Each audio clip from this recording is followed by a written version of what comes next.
안녕하세요. 저는 결혼 7년 차 30대 주부입니다. 귀여운 아이와 성실한 남편과 함께 오손도손 살고 있습니다. 저 역시 시금치에 시자도 싫을 정도로, 시자라면 소름 끼칠 정도로 싫어했던 사람이었어요. 최근에 지인이 결혼을 하면서 시집살이에 스트레스를 받는다는 얘기를 듣고 나서 제 일이 생각이 나 이렇게 사연을 적어보게 되었습니다. 저는 원래 직장에 다니고 있었어요. 남편은 탄탄한 기업에 다니는 멋있는 직장인이었죠. 남편과는 어릴 적 초등학교 동창이었어요. 성인이 되어서 동창회에서 만나게 되었는데, 어릴 적에는 저보다 키도 작고 조용한 아이였는데, 성인이 되어 만나니 키도 저보다 훨씬 크고 성격도 주도적이고 쾌활하게 변했더라고요. 그런 남편에게 호감이 생기게 되었고 자연스럽게 연애를 시작하게 되었습니다. 남편과 2년 연애를 하고 나서 결혼을 다짐하게 되었는데 처음에는 시모의 반대가 정말 극심했어요. 저는 그때 당시 작은 소기업에 다니고 있었지만 남편은 저보다 연봉도 훨씬 많고 알아주는 안정적인 기업에 다니고 있었거든요. 거기다가 인물도 훤칠해서 주변에서도 선자리가 많이 들어오고 있었기에 시모는 더욱 적극적으로 반대를 하셨습니다. 그렇지만 남편은 저와의 결혼을 밀어붙였고 시댁에서 사실 시모만 반대를 하고 있었던 상황이라 결국 저희는 결혼을 하게 되었어요. 친정집에서는 제가 시집살이를 호되게 당하진 않을까 걱정하는 마음에 결혼 비용이며 신혼집까지 싹 다 해주셨죠. 남편은 그만큼 저희 친정에 무척이나 잘했지만 시모는 그런 모습조차 꼴도 보기 싫어하셨어요. 특히나 시모는 저와 만날 때마다 집해온 걸로 유세 부리지 말라는 말을 계속 하셨습니다. 진경이 너, 내가 매번 말하지만 너 집 그거 하나 해왔다고 수고 무시하지 말아라. 우리도 솔직히 충분히 집해올 수 있었거든? 근데 솔직히 말하면 네 상황에서 우리 수호 같은 애가 가당키나 했겠니? 그러니까 집이라도 해와야 결혼할 수 있었던 거지. 아니니? 네 상황 그런 거 다 감수하고도 우리가 받아준 거니까 너는 집해온 걸로 우리 수호 무시하거나 그러지 말라는 소리야. 어머님, 저 집해왔다고 수호 씨 무시한 적 한 번도 없어요. 지금까지 그런 적 없는데 왜 매번 어머님은 그렇게 말씀하시는지 모르겠네요. 남편도 저한테 왜 무시하냐고 해본 적 한 번도 없고 오히려 저한테 고맙다고 말하는데 어머님은 왜 제가 남편을 무시할 거라 생각하세요? 어머님이 자꾸 그렇게 말씀을 하시니까 저는 매번 서운한 마음이 드네요. 그것 봐라. 너 지금 서운한 마음이 드는 것도 다 유세 부리는 거야. 네가 집 안에 왔으면 이런 소리에 서운한 마음이 들었겠니? 네가 해온 게 있으니까 그런 마음이 드는 거지. 네가 네 주제를 모르고 우리 아들 무시할까 봐 내가 이렇게 말하는 거야. 안 그랬다면 다행이지만 네가 내 앞에서만 그러고 뒤에서는 무슨 말 하고 다닐지 내가 어떻게 아니? 내가 끝까지 지켜볼 거야. 네 친정이 돈 좀 있다고 유세 부리지 말고. 어차피 친정돈은 친정돈이지 네 돈은 아니잖니? 어머님, 맞아요. 친정돈은 친정돈이고 제 돈은 아니지만 그래도 어머님이 자꾸 그렇게 말씀하시니 제가 마음이 좀 그러네요. 저도 열심히 일하고 있고 능력도 인정받고 있어요. 남편 회사에 비하면 저희 회사가 작아서 그렇게 보이실 수 있겠지만 저도 열심히 일을 하고 있다고요. 자꾸 이렇게 비교하시면 제가 너무 서운해요. 제가 남편을 무시하려고 그러는 게 아니라 어머님이 저를 무시하고 계시는 것 같아요. 저는 정말 너무 서운해요.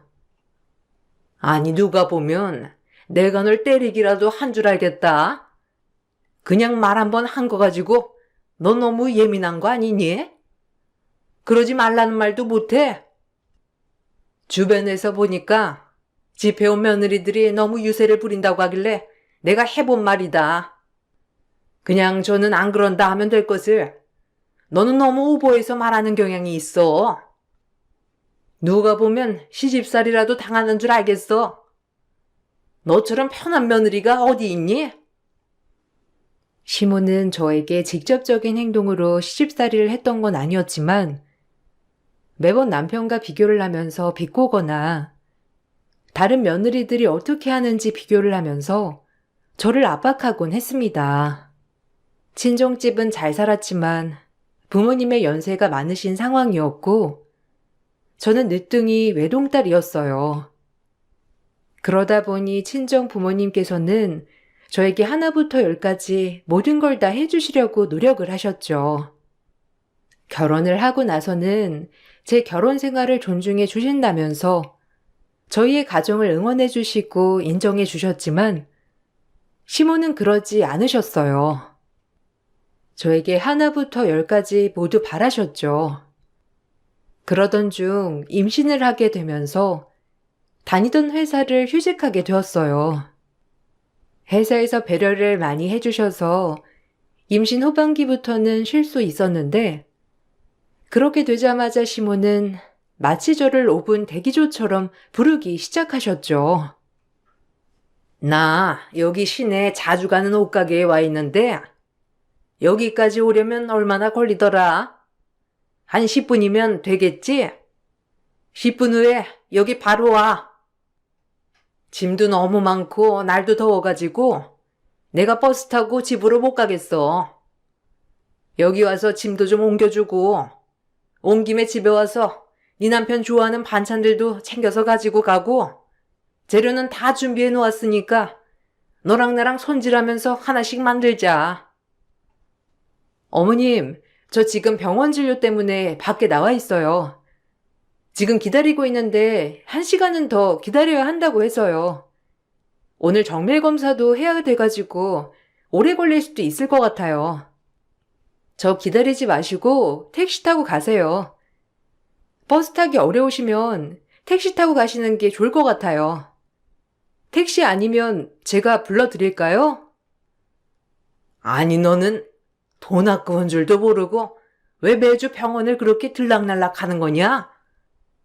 병원 가가지고 뭘 더 본다고 그러는 건데 그냥 성별만 알고 산딸만 알면 되는 것을. 우리 아들이야 뭐 건강한데 알아서 건강한 핏줄 주지 않았겠어? 애가 여기서 이상 있으면 그건 네 탓이지 뭘 탓하겠어. 병원 진료를 1시간씩이나 기다려서 받고 앉아있어? 너도 참 미련하다. 됐고 병원 진료도 받아서 뭐하니? 그냥 당장 여기로 와라. 밖에 있으니까 지금 출발하면 얼추 맞겠구나. 어머님, 제가 아이 뭐 이상 있을까봐 가는 게 아니라요. 병원 진료는 원래 주기적으로 봐야 하는 거고 저 조상기 있다고 했잖아요. 지금 조상기 있어가지고 움직이기도 힘들고 거기다가 자주 와서 확인도 해줘야 해요. 기다리지 마시고 그냥 집으로 가세요. 제가 택시는 그쪽으로 보내드릴게요. 아니, 넌 시어머니가 말을 하면 한 번을 안 듣니? 내가 뭐라고 했어? 병원 진료 보지 말고 여기 당장 오라고 말하지 않았니? 너 지금 나 무시하는 거야? 내가 한 번을 참아줬는데 그걸 무시하고 그냥 택시 타고 가라고 해? 지금 네가 막 나가자는 거구나. 이게 정말 시어머니 말을 개똥으로 안 해. 내 아들 돈으로 병원 진료 보는 주제에 지금 뭐라고? 아니에요, 어머님. 그게 아니라요. 아이 병원 진료 때문에 그러는 거잖아요. 제가 다른 것도 아니고 병원 때문에 그런 건데 뱃속에 아이는 제 아이기도 하지만 어머님 아들, 제 남편 아이이기도 하잖아요. 어머님, 왜 자꾸 그런 식으로 말씀을 하세요? 어머님 택시 불러드릴 테니까 화내지 마시고 타고 가세요. 나중에 제가 연락 드릴게요. 나중에 연락? 야, 됐고, 나 여기서 기다릴 테니까 당장 지금 여기로 와. 당장 오지 않으면 너 집에서 쫓겨날 줄 알아? 네가 아주 그냥 진정 빵빵하다고 시어미를 개무시하고 있구나. 내가 네 버르장머리 오늘 단단히 고쳐놓겠다. 지금 당장 달려와. 시모는 막무가내로 불러내는 일이 많았습니다. 그럴 때마다 잘 설명을 해도 전혀 듣지 않고 무조건 자신이 부르면 와야 한다고 생각을 하셨던 것 같아요. 저도 처음에는 시모의 말을 어쩔 수 없이 들어주곤 했지만 매번 막무가내로 불러대는 통에 도저히 참을 수 없어 남편에게 말을 했죠. 처음 말했던 날에는 남편은 제가 하는 말을 전혀 믿지 않았어요. 여보, 당신이 어머님이랑 통화를 좀 해주면 안 되겠어? 나 오늘 일이 있다고 했는데도 어머님이 막무가내로 지금 당장 오라고 화내시네? 내가 정말 난감해서 그래. 어머님한테 나 말씀드렸는데도 계속 막무가내로 오라고 하시고 무시하신다고 하시니까 내가 미치겠어. 당신이 전화해서 말 좀 해주면 안 돼? 안 그래도 엄마가 방금 전에 나한테 전화 왔었어. 근데 엄마 말로는 그런 거 아니던데? 당신한테 며칠 전에 미리 오늘 오라고 말했다고 하시는데 당신이 약속을 그냥 잡아버렸다며. 그래서 일 끝나고 오라고 말했는데 당신이 오늘은 시간이 전혀 없다고 말했다고. 그래서 화나서 소리치신 거라고 말씀하시는데 이거 맞아? 아, 그거 아니야. 아니, 어머님이 며칠 전에 집에 잠깐 들리라고 하셨긴 했는데 바로 다시 전화 오셔서 안 와도 된다고 하셨거든. 그래서 나는 약속 잡은 거야. 오라는 말 다시 안 하셨는데 갑자기 10분 전에 연락 오셔가지고 막무가내로 오라고 하시는데 난 벌써 약속 나와버린 상태거든. 그런데도 어머님이 소리치시면서 당장 오라고 하시잖아. 지금 아니면 안 된다면서 안 오면 무시하는 걸로 알겠다고 말씀하시는데 나도 정말 난감해. 당신이 좀 말해줘. 아니, 그니까 나도 통화를 했어. 내가 아무리 말을 해도 엄마는 화가 날 수밖에 없지. 엄마 말대로 집에 오라고 말을 하신 거네. 근데 당신이 약속 잡아버린 거고. 엄마 말 들어보면 당신도 잘한 거 없어. 엄마가 오늘 오라고 말을 해놨는데 어떻게 약속을 잡을 수가 있어? 그건 당신이 잘못한 거지. 한번 체크를 했으면 이런 일 없었잖아. 내가 말해도 소용없으니까 당신이 오늘 어머님 만나 뵙고 오해 풀어드려. 그럼 내 약속은 아무것도 아닌 거야? 어머님이랑 약속을 한 적이 없다니까? 나한테 오라고는 하셨지만 그거 다 취소하셨다고. 당신은 왜 내 말은 안 듣고 어머님 말이 맞는다고 하는 건데? 내가 정말 거짓말하고 있다고 생각하는 거야? 나 거짓말 한 적 없어. 당신 진짜 내가 이렇게까지 말하는데 정말 너무하다. 처음 남편은 저의 말을 전혀 믿지 않았어요.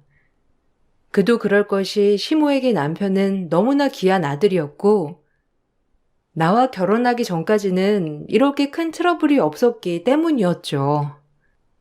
남편도 수더분하고 순둥순둥한 사람이었기 때문에 시모와의 트러블이 없었는데 결혼하면서 저와의 트러블이 크게 생기자 남편은 당황스러워하기도 했어요. 그렇지만 처음 남편은 저보단 시모의 말을 더 믿었고 그러다 보니 시모 때문에 남편과 다투는 날이 많아졌습니다. 저는 그런 남편에게 큰 서운함을 느끼게 되었죠. 제 말을 전혀 믿지 않는구나 느껴지면서 저는 모든 통화 내용을 녹음하기 시작했어요. 그제야 남편은 시모가 저에게 어떻게 말을 하는지를 알게 되었죠. 남편이 몇 번 언급을 하고 난 후부터는 시모의 횡포가 조금씩 잦아드는 듯 했습니다. 그렇지만 한동안 잠잠했던 시모는 아이를 낳고 나서부터 다시 횡포를 시작했어요. 산후조리원에 다녀오는 것부터 마음에 들지 않았지만 친정에서 보내주셨기 때문에 고집을 부려 가게 되었는데 집으로 제가 오고 나서는 매일매일 아침부터 집에 오기 시작하셨죠. 아니, 애를 이렇게 춥게 해놓고 있으면 어쩌자는 거냐? 아기 감기라도 들리면 어떻게 하려고? 이렇게 춥게 해놓는 거야? 난방도 좀 더 빵빵하게 뜨끈하게 해놓고 있어야 하고 아이 속삭에도 더 두꺼운 걸로 똘똘 감싸줘야 하는 거 아니니? 애가 따뜻해야 좋은데 너는 그런 것도 꼼꼼하게 안 챙기고 뭐 하는 거야? 그 비싼 산후조리원을 다녀오고 나서는 배워온 게 그거야? 어머님, 따뜻하게 해주는 것도 좋지만 지금 저희 아이 태열 때문에 고생하고 있어요. 이렇게 꽁꽁 감싸버리면 피부 발진도 심해지고 태열도 더 심해져서 난리 나요.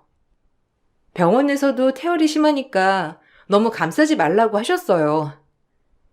여기서 땀 더 많이 나면 안 좋다고도 하시고요. 적당히 온도 유지하고 시원하게 해주는 게 더 낫다고 하시니 너무 이렇게 감싸시지 마세요. 어머님이 보시기에 아이 피부 발진이 좀 심하게 보이지 않으세요? 이게 뭐가 심해? 네가 피부 심한 애를 못 봐서 그렇지. 원래 애들은 이렇게 피부가 뻘겋다가 괜찮아지고 그러는 거야. 내가 애 낳고 다 키워봐서 아는데 애 한 명도 키워본 적 없는 네가 뭘 알겠어. 하여튼 쓸데없는 것만 들어가지고서는 에휴. 그리고 모유 수유는 잘하고 있는 거니? 어째 애가 쑥쑥 자라는 것 같지가 않아. 하루에 미역국 대접으로 계속 먹어야 젖이 잘 도는 거야. 어디에 수유 좀 해봐라. 잘 먹이고 있는지 내가 봐야 되겠어. 네? 수유하시는 거 보시려고요? 그걸 왜... 그리고 수유하는 건 오시는 산후도우미 이모님도 계시고 그리고 그분이 더 잘 아세요. 모유 수유한 거 어머님께 바로 보여드리기에는 조금 불편한데 굳이 보셔야 되겠어요? 어머님 걱정하시는 건 알겠지만 모유 수유는 그냥 제가 알아서 잘하고 있으니까 걱정하지 마세요. 네가 뭘 알아? 모유 수유도 처음 해보는 건데 너 그거 마사지도 계속 해줘야 하는 거 알지? 내가 마사지하는 법이라도 알려줄 테니까 얼른 위도 뻗어서 봐봐라.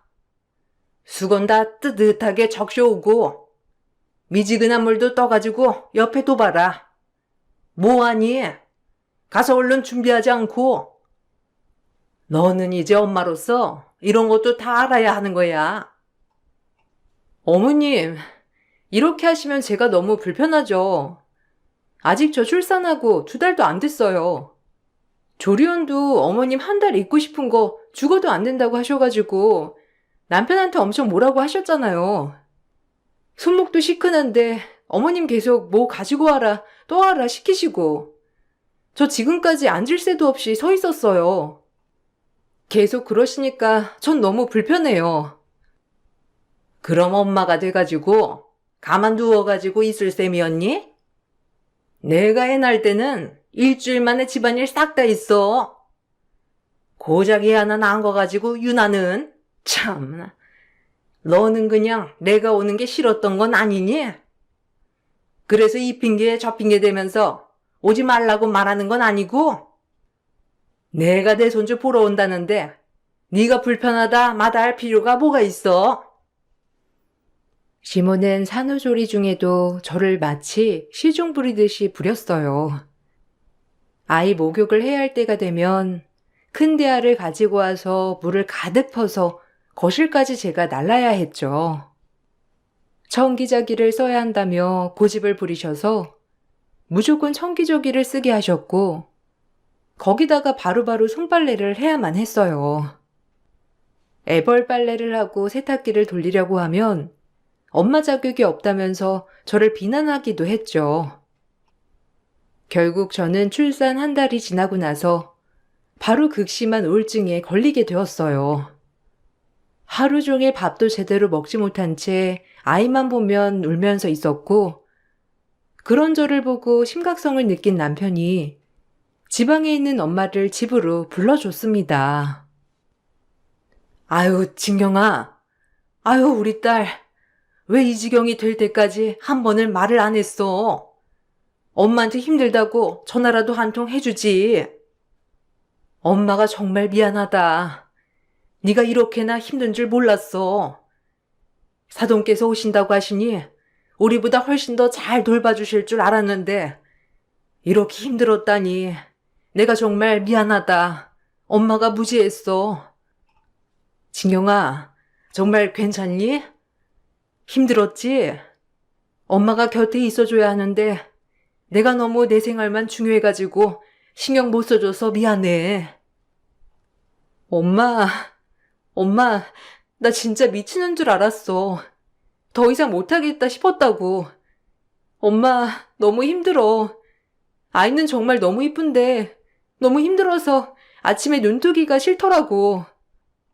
초인종 소리만 들려도 나 심장이 벌렁벌렁 떨려서 못 살겠어.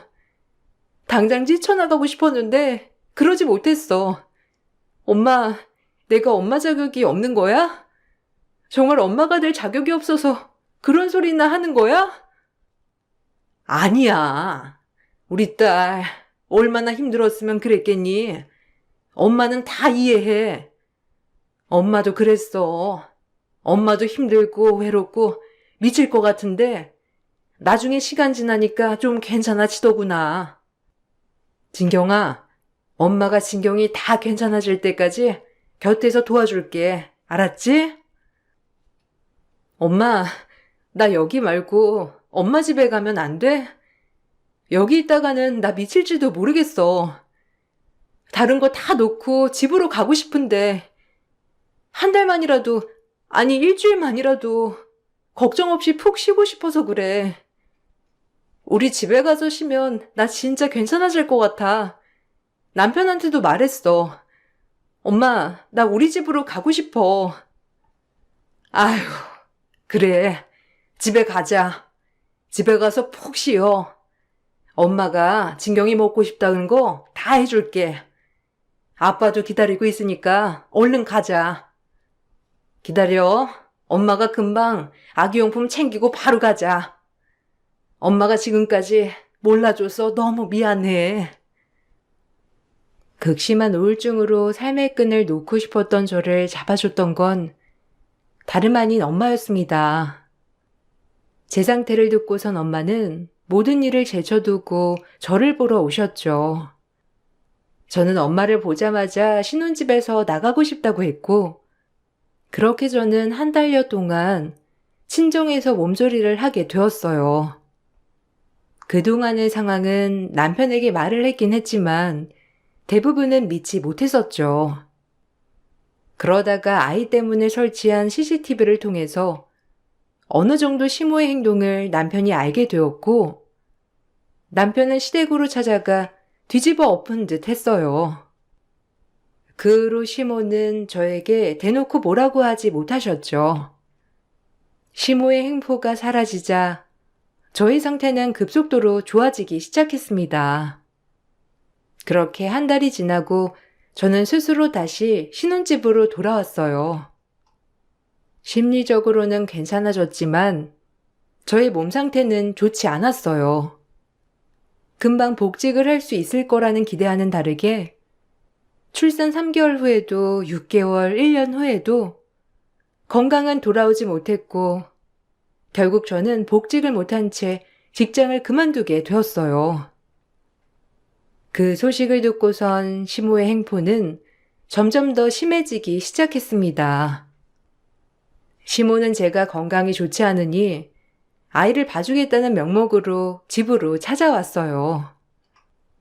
처음에 왔을 때에는 집안일을 해주는 듯 했지만 점점 시모는 제 살림에 간섭하기 시작했어요. 너는 이렇게 과일을 쌓아두면 어쩌겠다는 거야? 이렇게 쌓아두기만 하면 이게 썩어서 나만 나겠니? 한 번 살 때 먹을 만큼만 사야지. 이렇게 돈을 낭비해서야 원. 에휴. 그리고 과일이 얼만데 이렇게 과일을 여러 개 사고 그러니? 수호가 과일 먹을 애도 아니고 다 너 먹으려고 산 거 아니니? 아, 그거 어머님 주변에서 선물로 주신 거예요. 아이 돌이라고 주시기도 하고 그냥 집에 놀러 오면서 사오기도 하고요. 그래서 많아진 거예요. 주변에서 다들 잘 챙겨주시다 보니까 그렇게 됐네요. 제가 돈 주고 산 건 없어요, 어머님. 네 돈이 어디 있어? 다 우리 아들 돈이지? 그리고 살림을 하려면 알뜰하게 사는 방법도 좀 배워야 되겠다. 너 아직도 마트 가서 쇼핑하지? 그런 데 가면 다 상술이야. 비싸기만 하고 몇 개 더 사면 할인해 준다고 하면서 돈 더 쓰기만 하고. 요 앞에 시장 있잖니. 걸어서 30분이면 가는데 운동 삼아 겸사겸사 걸어서 갔다가 살 거 조금씩 사면 얼마나 좋아? 저도 그러고 싶은데요. 제가 아직 오래 걸어 다니기에는 무리라서 다음에 좀 더 발목 괜찮아지면 가볼게요. 저번에 안 그래도 남편이랑 시장 한번 가봤는데 요즘은 많이 저렴한 것도 아니더라고요. 필요한 것도 많이 없어가지고 그냥 저희는 마트 가서 사는 게 편해서요.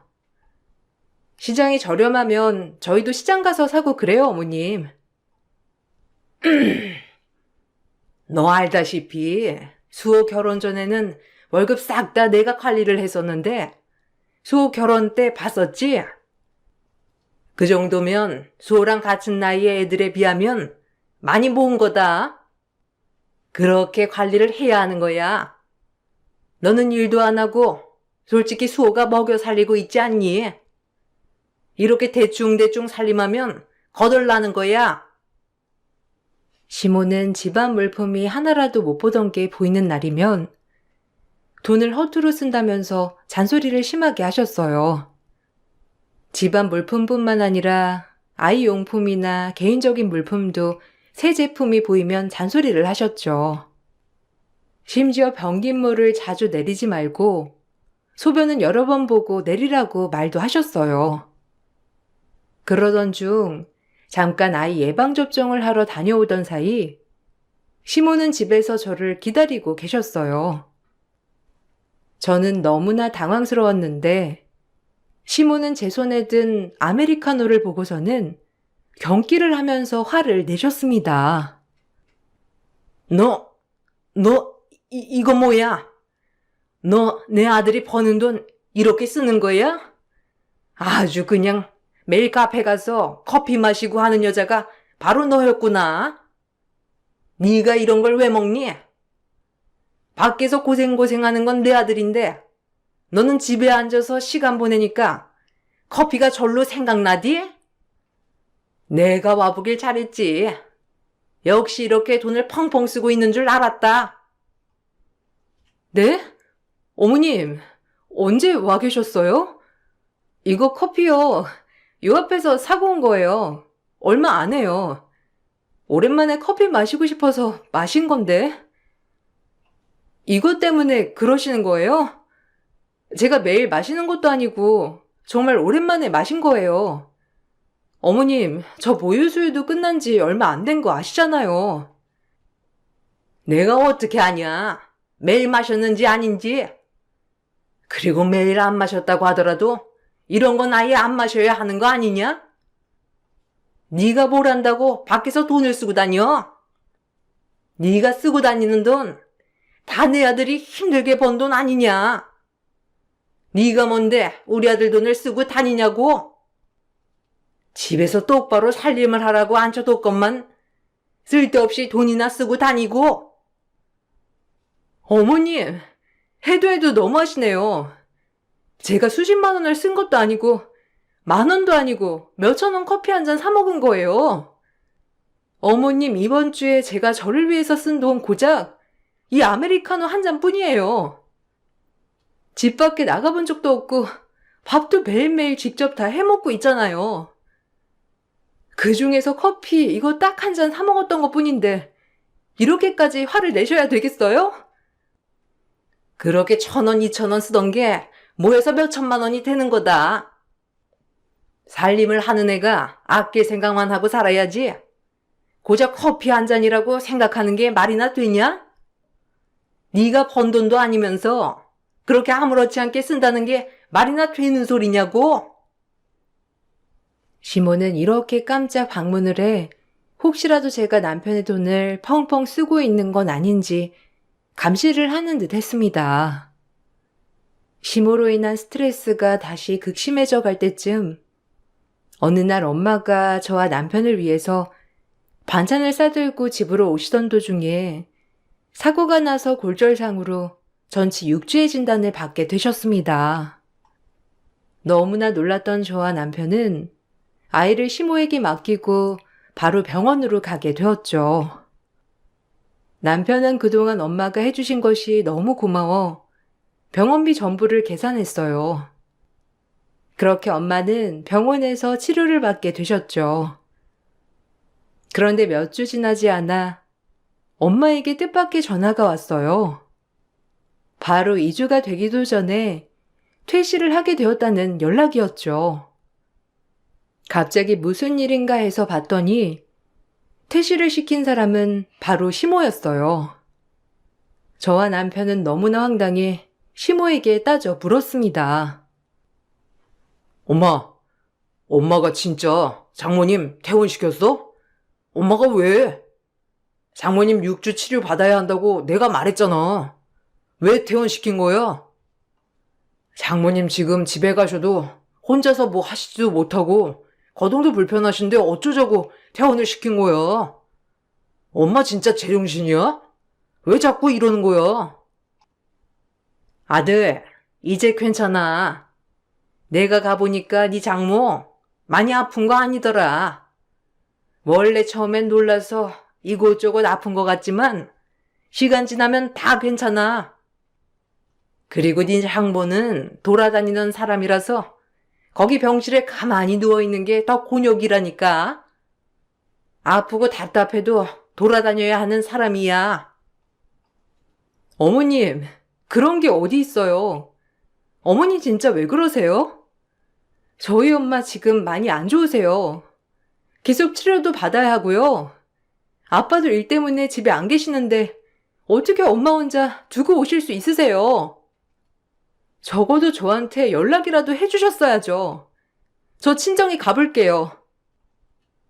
어머, 너 미쳤니? 우리 손주 데리고 어딜 간다는 거야? 아픈 사람 옆에 손주 두고 싶니? 너 애 엄마 맞아? 엄마가 된 게 어떻게 아픈 사람 간병하러 애 데리고 간다는 거야? 됐고, 애 엄마도 괜찮다고 했는데 왜 네가 난리야?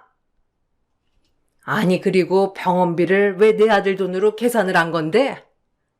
내 아들 돈 잡아먹어서 내가 방 뺐다. 치료 받으려거들랑 알아서 치료비 내서 받아야지. 어디 감히 내 아들 돈으로? 아, 어머님, 지금 남편 돈으로 병원비 냈다고 지금 퇴원시키신 거예요? 정말 기가 막히네. 어머님 지금 이거 선 넘으셨어요. 제가 지금까지 참아왔던 건 남편 어머니시고 제 자식 할머니라서 참아왔던 건데 더 이상은 안 되겠네요. 지금 이 상황 저 잊지 않을 겁니다. 주는 대로 받는 거예요. 아, 네가 그렇게 나오면 내가 무서워할 줄 알았니?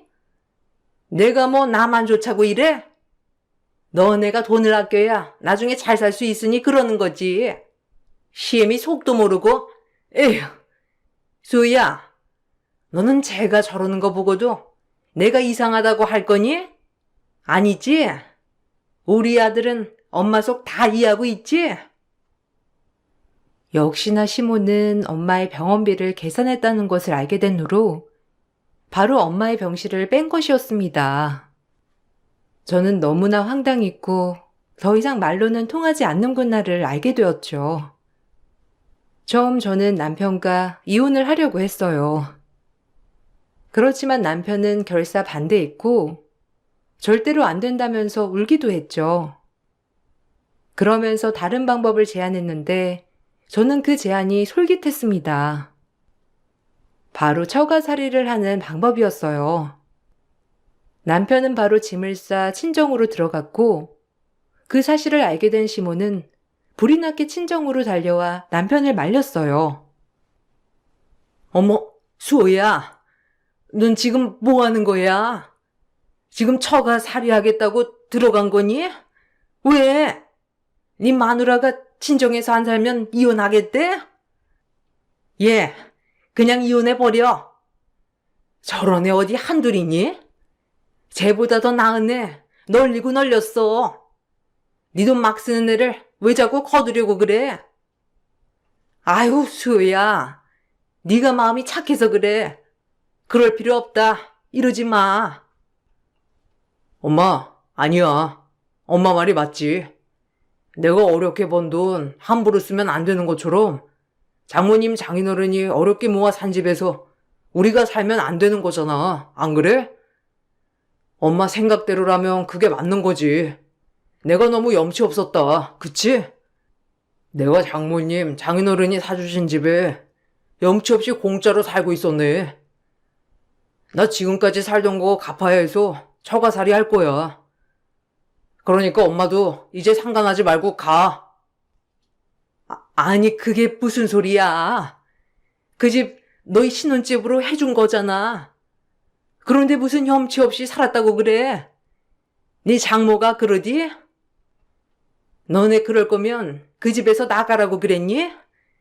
아니, 무슨 집도 절도 없는 애들한테 그렇게 모질게 그래? 지금 나가면 어디서 살라고?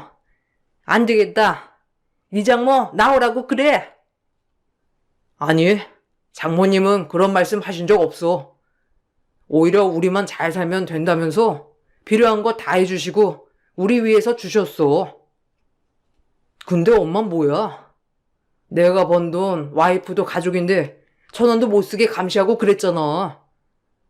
그래 놓고서는 나는 장모님이 주신 집에 사는 건 말도 안 되는 거지. 엄마 말대로라면 이렇게 하는 게 맞는 거 아니야? 나 5년 동안 장모님 장인어른이 해주신 집에서 공짜로 살았으니까 적어도 5년은 처가살이 할 거야. 그러니 엄마는 이제 가. 그렇습니다. 남편은 시모와 연을 끊는 것만으로 자신에게 전달되는 스트레스가 완전히 끊길 것이라 생각하지 않았어요. 그래서 다른 방법을 강구하기 시작했죠. 그렇게 고민을 하다가 생각해낸 방법이 바로 처가살이였습니다. 남편은 시모가 저에게 계속 언급을 했던 것처럼 어렵게 한쪽이 외벌이로 살고 있으니 남편의 돈을 함부로 쓰지 말아야 한다는 것처럼 저희가 살고 있는 집 역시 친정에서 모두 해주셨기 때문에 공짜로 살면 안 된다고 말을 했던 것입니다. 남편의 주장에 시모는 뭐라고 반박할 수도 없었어요. 왜냐하면 저를 그렇게 타박했던 말이 바로 그 말이었기 때문이죠.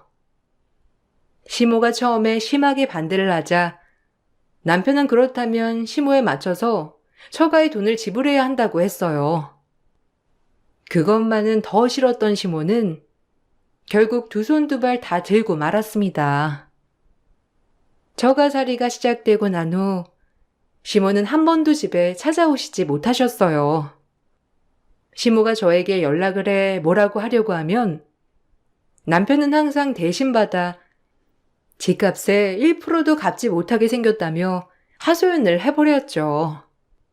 그러면서 점점 시모의 행포는 줄어들게 되었고 지금의 시모는 오히려 남편이 처가살이를 하면서 힘들어하지 않기만을 바라고 있다고 합니다. 그렇게 기중하다면서 아들을 끼고 살려고 하다가 결국 더 멀리 달아나 버린 셈이죠.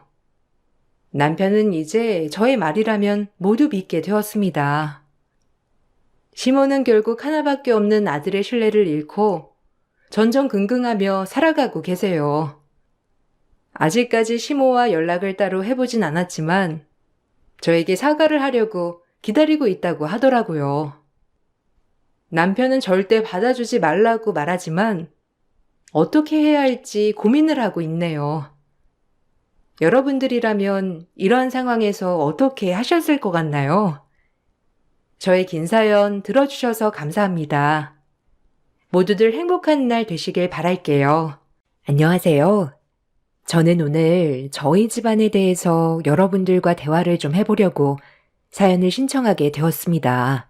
아무리 생각해봐도 도저히 이해가 되지 않는 게 두 모자의 행동이 사람이 할 짓이 맞나 싶을 정도로 용서받지 못할 충격적인 행동을 저질러서 남편과 이혼을 했어요.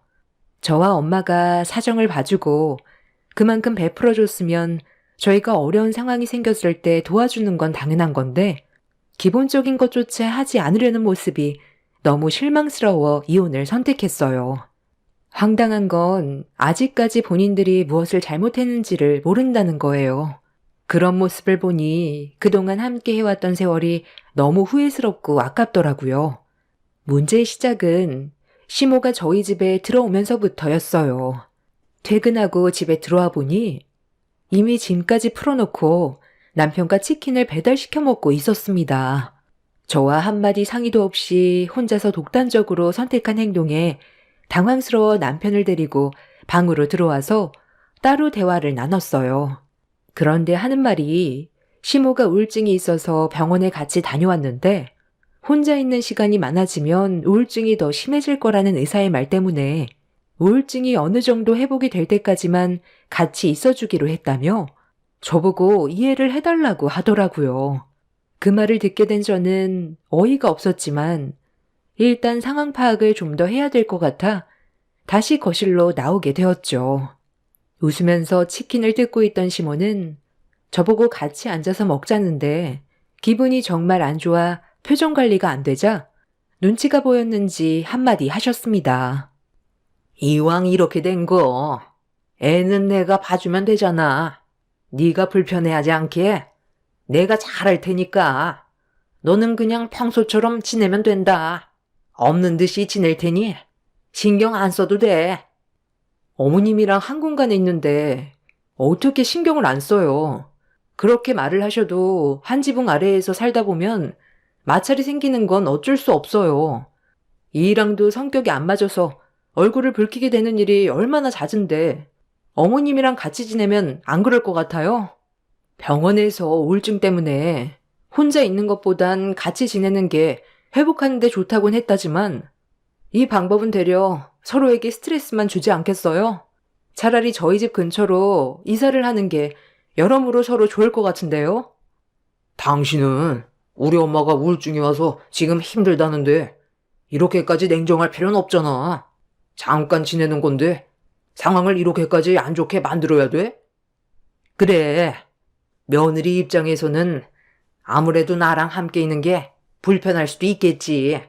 충분히 이해한다. 그래도 내가 같이 있으면 도움이 안 되는 건 아니잖아. 사지 멀쩡한데 가만히 있겠니? 집안일도 하고 애도 봐주고 밥도 해주고 여기 있는 동안 집에서 할 수 있는 웬만한 건 거의 다 해줄 테니 우리 좋게 지낼 수 없을까? 그래, 이렇게까지 말씀하시는데 부정적으로만 생각하지 말고 좋게 좀 하자. 내가 당신한테 말 안 한 건 미안하긴 하지만 나도 오죽급했으면 이렇게까지 했겠어. 저와 한마디 상의도 없이 일을 저질러 놓고 되레 저에게 큰소리치는 남편의 행동이 너무 실망스러웠어요. 그때 시모를 바라보면서 들었던 생각은 아예 눌러붙을 생각인 것 같아 보였어요. 그렇게 남편의 고집으로 당분간만 지켜보기로 했는데 예상대로 시간이 지날수록 처음에 저와 했던 약속은 지켜지지 않았습니다. 충분히 예상한 결과였기 때문에 크게 실망스러운 것도 없었어요. 그래서 이 문제로 남편과 따로 집 밖에 있을 때 대판 싸우게 되었습니다. 이래서 내가 받아주지 않겠다고 했던 거야. 지금 집안 꼴을 봐봐. 저게 사람 사는 집이야? 처음에 나랑 상의 한마디도 없이 들어왔을 때 어머님이 뭐라고 그랬어? 내가 신경 쓰지 않게 집안일도 깔끔하게 해주고 애도 봐준다고 하셨잖아. 그런데 그 말이 얼마나 지났다고 벌써부터 저런 식으로 행동을 하시는데 기분이 좋겠어? 요즘엔 먹기만 하고 설거지조차 하지 않으시잖아. 딱 한 달 지났어. 1년도 아닌 한 달이라고. 몸이 불편한 것도 아니시면 본인이 먹은 것 정도는 설거지할 수 있는 거 아니야? 그렇다고 당신이 집안일을 도와주는 것도 아니잖아. 애 키우는 집이면 깔끔해야 되는 게 기본인데 어떻게 된 게 전보다 더 심해졌어? 아휴, 그만 좀 해라. 얼마나 지저분해졌다고 그러는 거야? 사람 사는 집이 다 똑같지. 지우면 되는 거잖아. 그리고 우리 엄마가 가정부야? 요양이 필요한 상황이라고. 아, 그래서 집안꼴을 저 지경으로 만들어 놓은 거야? 요양이 필요해서? 음식 먹은 봉지는 여기저기 굴러다니고 어머님 빨래는 산더미처럼 쌓여 있는데 세탁기 한번 안 돌리고 도대체 왜 씻지는 않으시는 건데? 몸에서 냄새 나는 건 알아? 이런 환경에서 어떻게 애를 놓고 마음 편히 일을 할 수가 있겠냐고. 일주일 내로 당장 나가시라고 당신이 말씀드려. 나도 참을 만큼 참았어. 사람이 눈치가 있으면 함께 사는 공간에서 기본적인 건 해야지. 도대체 저게 무슨 민폐야? 저것도 다 우울증에서 오는 거라고. 당신이 이해 좀 해주면 안 돼? 우리랑 함께 사는 게 편하니까 저렇게 하시는 거지. 불편하면 저러겠어? 전에 살던 집도 며칠 전에 처분돼서 지금 갈 데도 없잖아. 우리 엄마가 아버지 돌아가시고 나서 얼마나 힘들어했는지 당신도 잘 알지? 혼자 외로우셔서 그런 거라고. 웃기고 있네. 어머님이 외로우셔서 지금 저러시는 걸로 보여? 아버님이 왜 세상 떠나셨는지 벌써 까먹은 거야? 어머님이 아버님을 하도 못살게 굴어서 엄청 스트레스 받으셨던 거 몰라? 어머님이 지금 발톱을 숨기고 있는 거지? 아버님 살아계셨을 때 성격 당신도 모르는 거 아니잖아. 그때 술만 먹으면 집안 물건 다 때려 부수고 아버님과 얼굴만 마주하면 더 좋은 남자 만날 수 있는 젊은 시절에 형편없는 남자 만나서 나이 들어서도 궁상맞게 살아야 된다고 평생 힘들게 일만 해오신 아버님한테 욕을 퍼부었을 때 견디지 못해 집 밖으로 나가셨다가 사고가 난 거 몰라? 그 일을 벌써 까먹은 건 아니지? 아직 1년밖에 안 지났어. 어머님 저러시는 거 완전 가면 쓴 두 얼굴이라고. 솔직히 어머님이 우울증 걸렸다고 했을 때부터 나는 이해가 되지 않았어. 누구 때문에 아버님이 교통사고로 돌아가셨는데? 지난 일을 뭐하러 꺼내? 우리 엄마가 말을 안 해서 그런 거지. 속으론 그때 일을 후회하고 있을 거라고. 그러니까 당신도 그냥 좀 이해해주면서 살아. 아니, 난 더 이상 이해 못 해주겠어. 서로 잘해도 모자랄 판에 약속도 지키지 않은 어머님이랑 더 이상은 못 살겠으니까 당장 집 알아보시라고 말씀드려. 저 집이 당신 명의로 되어 있다고 지금 권리 주장하는 거야? 정말 더러워서 같이 못 살겠네. 나도 너랑 같이 사는 게 편한 줄 알아?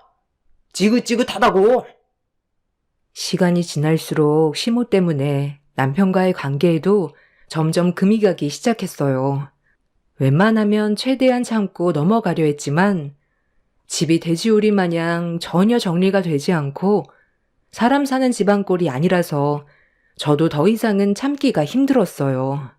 제가 봤을 때 시모는 우울증이 아니라 시부가 떠난 뒤 입이 근질거리고 괴롭힐 사람이 없어져서 저희 집에 온 걸로밖에 안 보일 정도로 하루하루가 지날 때마다 달라지는 모습들이 적응하는 게 힘들었습니다. 그렇게 남편과도 점점 더 안 좋은 관계가 되어가고 있는데도 시모는 이런 문제를 모르는 것도 아니면서 전혀 신경을 쓰지 않고 있었습니다. 그래서 그날 한바탕 난리를 쳤어요. 이번 달 안으로 집 알아보셔서 그만 나가주세요. 아무리 생각해봐도 이건 아닌 것 같아서요. 제가 지금까지 힘들게 이끌어온 이 가정을 무너뜨리고 싶지 않아요. 뭐라고? 나보고 지금 나가라는 거야? 아니, 내가 뭘 어쨌길래 나가라는 거니? 나도 이 집에 살면서 마음 편한 줄 알아? 그래도 내가 의지할 곳이 여기밖에 없으니까 붙어 있는 건데 어떻게 우울증 때문에 힘들어하는 나를 내칠 수가 있는 거니? 너희들 좀 전에 나갔다 오더니 싸우고 들어온 거야? 네. 어머님 때문에 저희 이혼하게 생겼어요. 지금 집안 꼴을 보세요. 이게 사람 사는 집이에요? 돼지우리지? 저도 정말 많이 참고 있었거든요. 그런데 이젠 안 될 것 같아요. 더 이상은 못 봐드리겠어요. 어머님은 우울증이라면서 왜 약은 건들지도 않으세요? 저 약봉지들 보세요. 타놓기만 하지 한 번도 먹은 흔적은 없잖아요. 우울증은 그냥 하는 말이고 혼자 있는 게 심심하니까 빨래 해주고 밥 해주는 며느리 집에서 살고 싶어 우울증 핑계로 들어온 거잖아요. 아, 그만 좀 하라니까. 당신이 우리 엄마에 대해서 얼마나 안다고 그래? 지금 저 모습이 정상인 것 같아?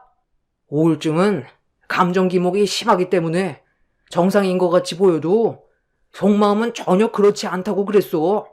당신이 그냥 좀 이해해주고 넘어가 달라고 했잖아. 서로 얼굴 붉히면서 살아가는 게 더 안 좋은 거 알면서 그래? 그러니까 얼굴 붉히지 않을 방법에 대해서 얘기해주고 있는 거잖아. 당신이 이러는 게 오히려 도움 안 되는 거 몰라? 당신이 근처로 집 알아봐 드려. 이게 아주 좋게 얘기하니까 시애미를 아주 우습게 보네. 예, 너 내가 누군지 몰라서 지금 이러는 거야? 최대한 좋게 넘어가려 했는데 말버릇이 그게 뭐야? 너 내 성격 몰라서 그래? 요즘 일이 잘 안 풀려서 기분이 상당히 안 좋은데 너까지 내 속을 뒤집어 놓니? 너는 집안의 가장이란 놈이 마누라한테 찍소리 못해서 잡혀 살기나 하고 집안 꼴 잘 돌아간다. 나는 평생 이 집에서 붙어 살 거니 그런 줄 알아라. 그리고 어느 시애미가 며느리 집에서 집안일을 하니? 막 나가는 시모의 말을 더 이상 듣고 싶지 않았던 저는 작은 방에 있던 시모의 짐을 챙겨 거실 밖으로 전부 꺼내 놓았어요. 막무가내인 시모와 제 편이 아닌 남편도 더는 보고 싶지 않아서 효자 아들 평생 끼고 살라며 남편의 옷들도 전부 거실 밖으로 던져버렸습니다. 두 모자는 저보고 뭐 하는 짓이냐며 얼굴을 붉히면서 저를 막아섰지만 이미 화가 머리끝까지 올라와 버린 상태라 더는 두 모자를 상대하고 싶지가 않았어요. 제 눈앞에서 사라져주는 게 제가 살아갈 수 있는 유일한 길이라고 판단했었기 때문에 남편과도 더 이상 함께 살고 싶지가 않았습니다. 두 모자는 분노한 저를 말렸고 저는 두 모자의 짐을 거실 밖으로 전부 빼내고 있는데 갑자기 제 핸드폰에 전화가 울리기 시작했어요. 핸드폰 벨소리에 잠깐 동안 흥분이 가라앉게 된 저는 연락이 온 번호를 보게 됐는데 엄마한테 전화가 왔길래 숨을 고른 뒤 안방으로 들어갔습니다. 보통은 낮에 전화 통화를 하지 늦은 저녁에는 연락을 하지 않는데 예고도 없이 전화가 와서 느낌이 좋지 않아 통화 버튼을 누르는 순간 저는 가슴이 철렁 내려앉았어요. 엄마가 병원에 있다는 말을 듣게 된 거였죠. 저희 집과 친정의 거리가 꽤 먼 편인데 엄마가 병원에 입원했다는 말을 들었을 때 조금의 고민도 하지 않고 바로 병원으로 향했어요. 두 모자도 저희 엄마가 병원에 입원했다는 말을 듣곤 뒤따라 오려 하길래 집 정리하고 애 좀 봐달라고 부탁했어요. 두 모자와 얼굴 붉히면서 싸우는 것보다 엄마의 건강 상태가 더 중요했었기 때문에 급하게 병원으로 향했고 그렇게 도착한 뒤 엄마의 몸 상태를 확인했는데 일어나지 못하시길래 어떻게 된 거냐고 여쭤보니 식당을 운영하시던 엄마가 갑자기 미끄러지면서 척추 압박 골절이 돼서 몇 달간 꼼짝없이 움직이지 않고 쉬어줘야 하는 상황이 생겨버렸어요. 다행히 뇌출혈이나 더 큰 사고로 이어지지 않았다는 건 정말 다행스러운 일이었지만 엄마 곁에서 간호해줄 사람이 없었기 때문에 제 도움이 필요한 상황이라 며칠 뒤 엄마를 모시고 집으로 들어왔어요. 저도 제가 결혼하기 전까지 엄마와 단둘이 살아왔었는데요. 저는 아빠의 존재 자체를 기억하지 못하고 살아왔어요. 워낙 어렸을 적에 사고로 돌아가셔서 엄마 혼자 저를 힘들게 키워주셨죠. 아빠랑 둘이서 장사하시던 식당을 떠나고 싶지 않으셔서 지금까지 한 곳에 계셨지만 워낙 식당 일을 오래 하셔서 몸에 문제가 하나둘 생기기 시작한 것 같습니다. 몇 달간 꼼짝없이 누워만 있어야 한다는 의사의 말에 엄마를 집으로 모신 뒤 두 모자에게 진지하게 부탁을 했어요. 당신이랑 어머님이 당분간 저희 엄마를 잘 좀 돌봐주셨으면 좋겠어요. 제 집에서 나가기 싫고 같이 지내고 싶다고 했으면 제가 부탁하는 것도 들어주셔야죠. 일방적으로 저만 희생하는 건 아니죠. 아까 전화통화로 이 사람한테 대충 설명했지만 저희 엄마가 몇 달간 허리 때문에 누워만 계셔야 되세요. 그래서 도움이 필요한데 어머님이 어차피 집에 계시잖아요? 집에서 놀고 먹기만 하지 마시고 이럴 때 서로 도와줘야 하지 않겠어요? 서로 얻는 게 있어야 균형이 맞는 거죠.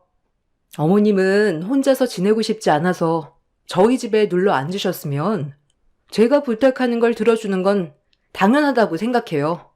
서로 노력해야 잘 지낼 수 있지 않겠어요? 어려운 것도 아닌데 당연히 그렇게 해줘야지.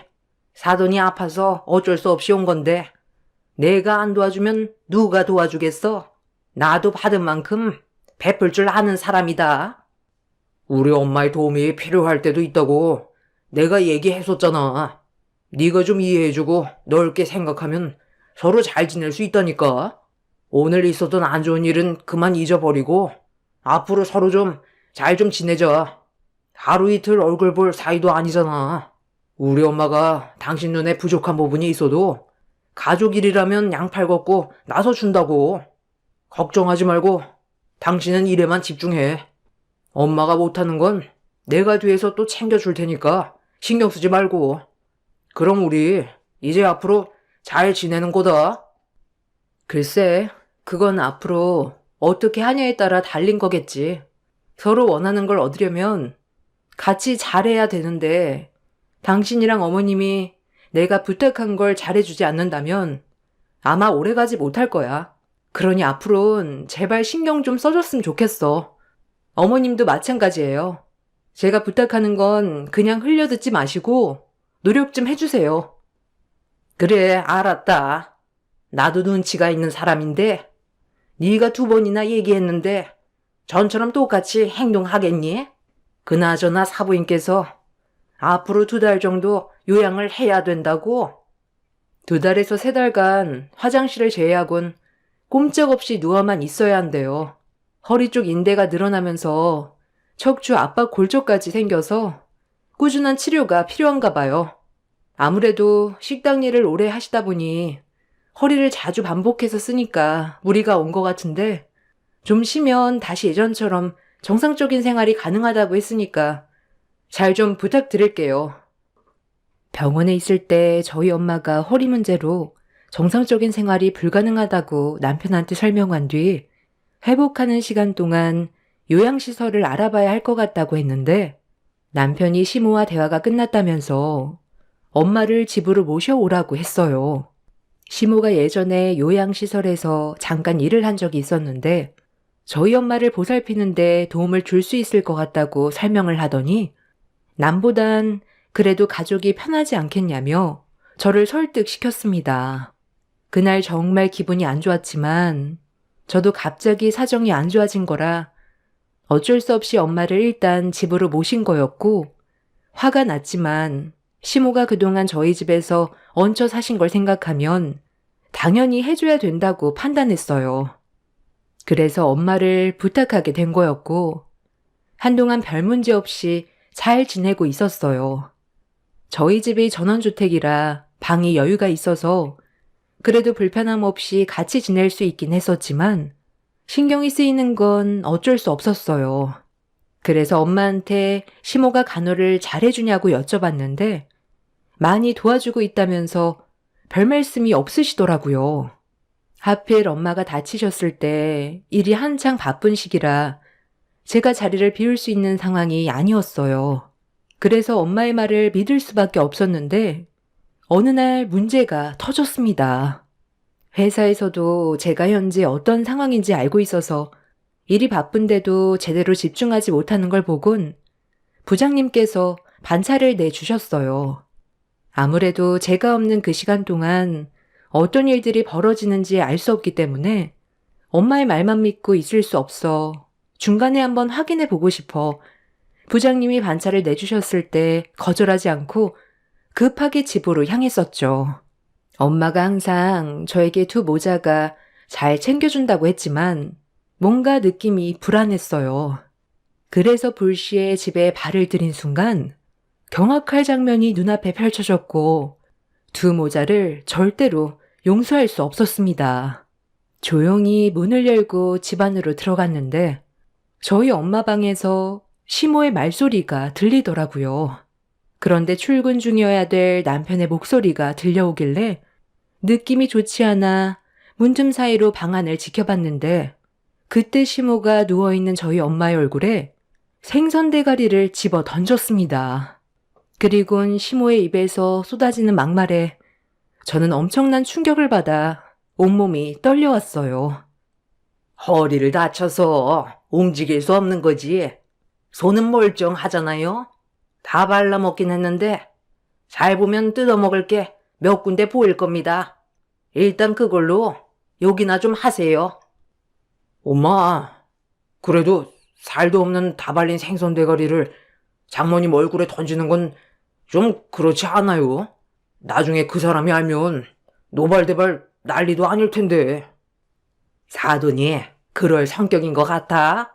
멀리 지방에서 지내는데 괜히 사돈 때문에 이 피해를 보고 있는 와중에 내가 지금 누구 때문에 이런 힘든 상황을 겪고 있는데 자기 딸에게 이런 일이 있었다고 일러 바치겠어?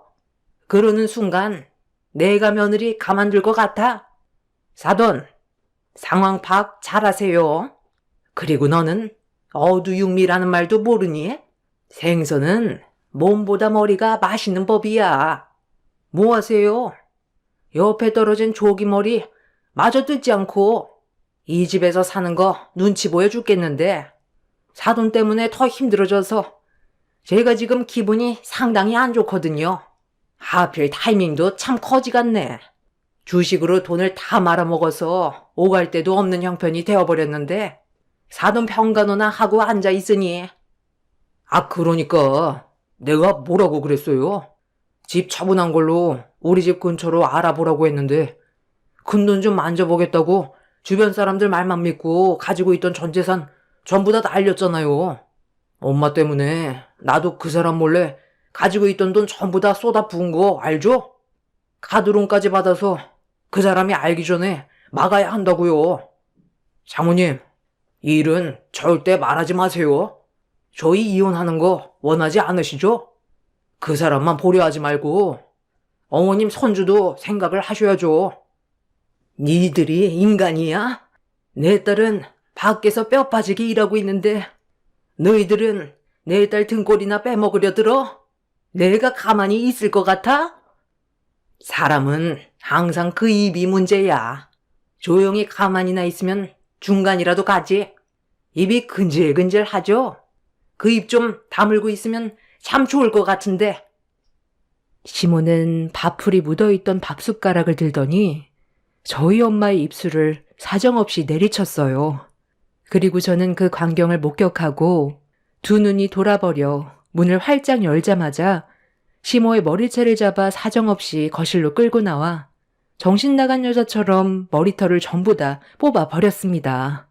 제가 불시에 나타나자 남편은 많이 놀랐는지 잠깐 동안 당황하더니 시모가 살려달라는 말에 저에게 급하게 달려와 말리려 하길래 시모를 패대기 친 뒤 남편의 얼굴을 향해 조금의 망설임도 없이 손을 올려 버렸어요. 그렇게 정신 나간 여자처럼 행동을 하면서 난리를 치자 두 모자는 많이 놀랐는지 급하게 집 밖으로 도망을 쳤어요. 저는 두 사람을 향해 다시는 들어오지 말라고 분노한 목소리로 소리를 질러 버렸습니다. 엄마는 저에게 미안하다면서 눈물을 보이시는데 제 마음은 찢어질 것처럼 아파지더라고요. 저 또한 엄마의 입술 주위에 묻어있는 밥풀과 옆에 떨어져 있는 다 발린 생선 대가리를 치우면서 눈물을 흘렸고 두 모자를 절대로 가만두고 싶지 않았습니다. 그날 엄마를 안정시켜드린 뒤 집안에 있던 두 모자의 물건들을 전부 다 빼서 집 밖으로 던져 버렸어요. 하나도 빠짐없이 폐기 처분하고 있는데 두 모자가 급하게 도망을 치는 바람에 신발도 신지 못한 채 밖으로 나갔는지 제가 집어던진 신발을 주워 신고 천천히 저에게 다가와 말을 붙이려 하길래 현관문 앞에 있던 우산으로 남편을 향해 휘두르면서 이혼을 통보했습니다. 남편은 제 앞에서 갑자기 무릎을 꿇더니 모든 게 자기 잘못이라며 좀 전의 행동을 깊이 반성하고 뉘우친다고 했지만 이미 저는 남편에게 신뢰가 깨져버린 상태라 더는 아무 말도 듣지 않았습니다. 그런데 시모가 저에게 달려와 마음에도 없는 말을 하면서 용서를 구하기 시작했어요. 좀 전에 제가 들었던 주식으로 전 재산을 날려 오갈 데가 없다며 집을 구할 돈을 모을 때까지만이라도 사정을 봐달라고 하길래 다리를 잡고 있던 시모의 팔을 뿌리치며 대꾸조차 해주지 않았습니다. 더는 상대할 가치가 없는 인간들이라고 판단했고 동물보다 못한 존재로 판단을 내렸기 때문에 어떠한 말도 듣지 않았어요. 두 모자 행동을 어느 누가 용서할 수가 있겠어요.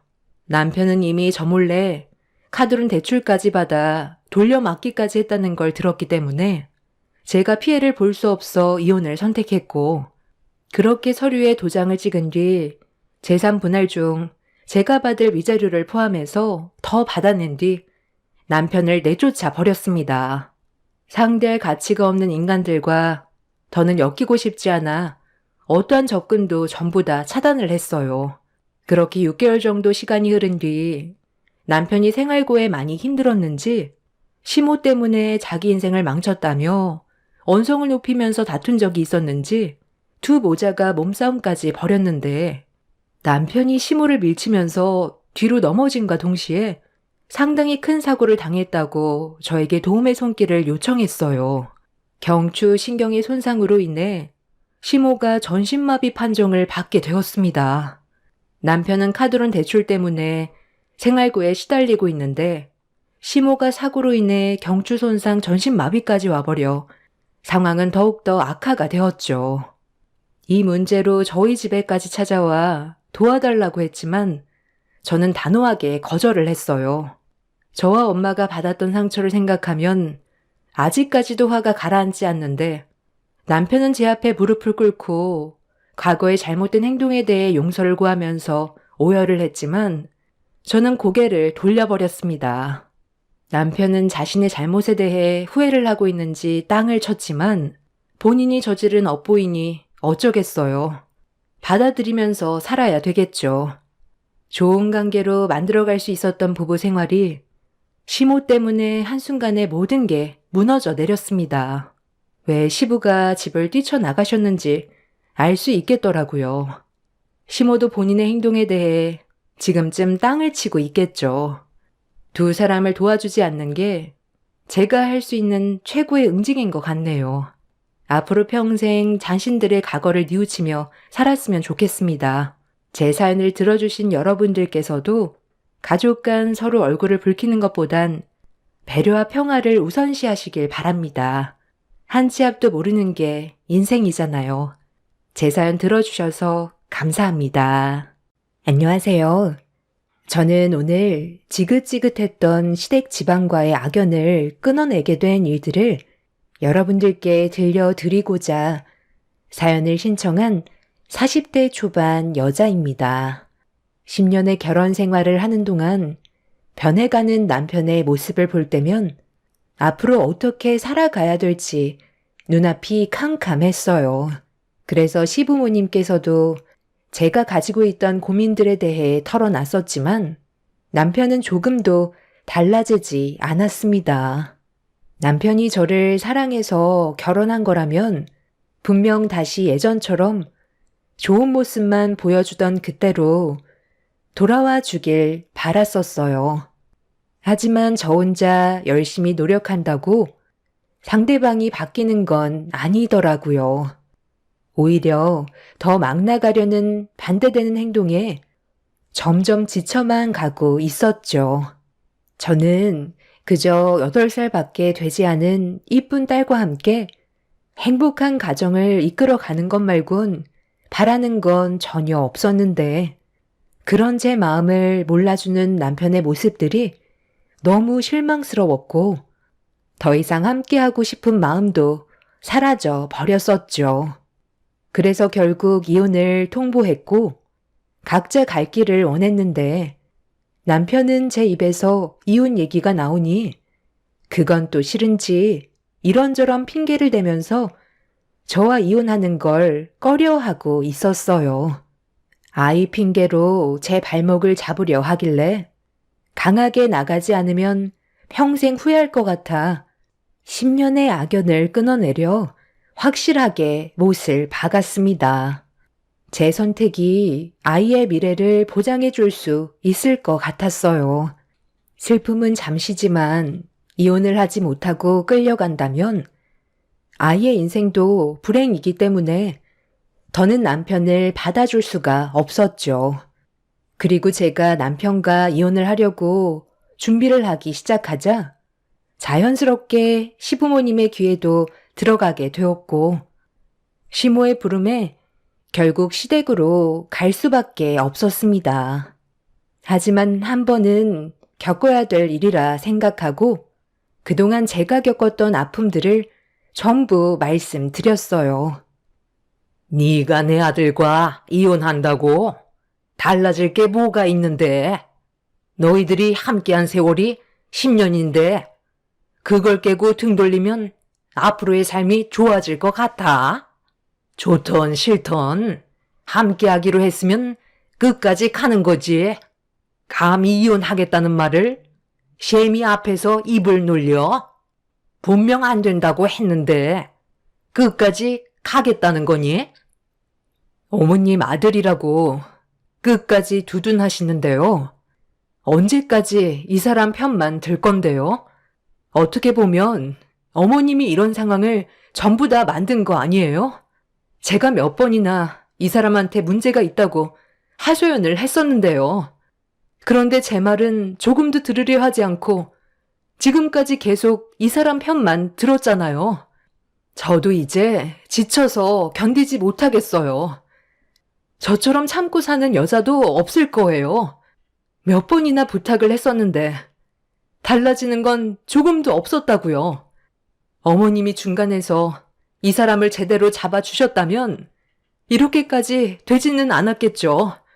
매번 새로운 모습으로 저에게 충격을 주고 있는데 다음에는 또 무슨 일을 터뜨릴지 몰라 이제는 너무 두렵다고요. 절대 노름에는 손대지 않기로 약속까지 했었고 각서에다 녹음까지 받아놨었어요. 그런데도 달라진 게 있었나요? 전혀 없잖아요.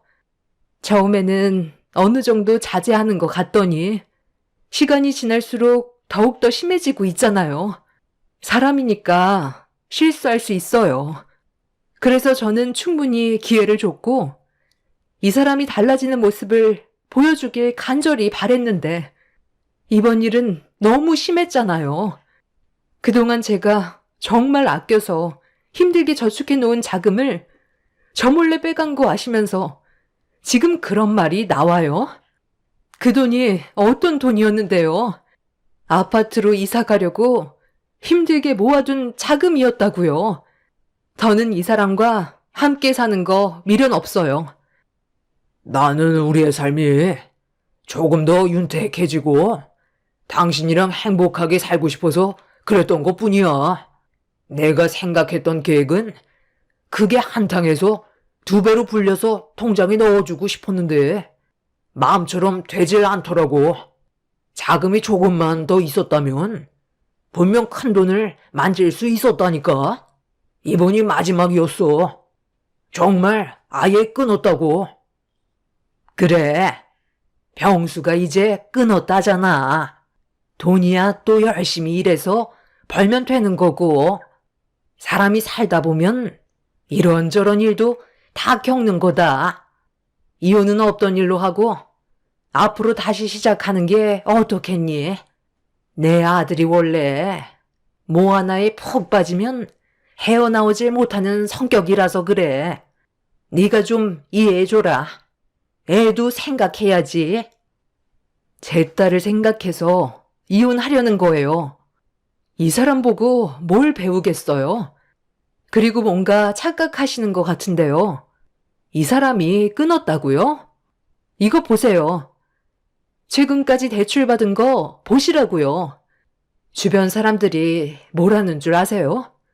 처음에는 수중에 있는 돈으로 시작했다가 그 돈이 바닥이 나면 대출을 받고 그래도 안 되면 집문서 팔고 그것도 안 되면 나중엔 마누라 자식까지 판다고 그랬어요.